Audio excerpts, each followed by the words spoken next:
عمران خان کو گرفتار کرنے کا خواب دیکھنے والے اپنی حکومت کی فکر کریں۔ حکومت آج گری یا کل گری، حقیقی آزادی لانگ مارچ کی بھرپور تیاریاں جاری ہیں، یہ کہنا ہے چودھری پرویز الہی کا۔ انہوں نے کہا کہ حکمران عمران خان سے خوفزدہ ہیں۔ مزید جان لیں گے لیاقت انصاری سے۔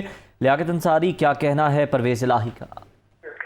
بالکل، اسپیکر پنجاب سے پرویز الہی نے حکومت کو حلف تنقید بنایا اور وارننگ دیتے ہوئے کہا کہ عمران خان کو گرفتار کرنے کا خواب دیکھنے والے اپنی حکومت کی فکر کریں، خواب دیکھنے پر کوئی پابندی نہیں، حکومت آج گری یا کل گری۔ پھر پرویز الہی نے اپنے رد عمل میں کہا کہ حقیقی آزادی لانگ مارچ کی جو بھرپور تیاریاں ہیں، اس کی تیاریاں جاری ہیں اور حکمران عمران خان سے خوفزدہ ہیں، جعلی حکمرانوں پر غیر قانونی کام جو ہے وہ کر رہے ہیں جس سے لانگ مارچ کو روکا جا سکے۔ انہیں بتا دینا چاہتا ہوں کہ رہنماؤں اور کارکنوں پر جھوٹے مقدمات درج کروانے سے تیاریوں میں کوئی فرق نہیں پڑے گا۔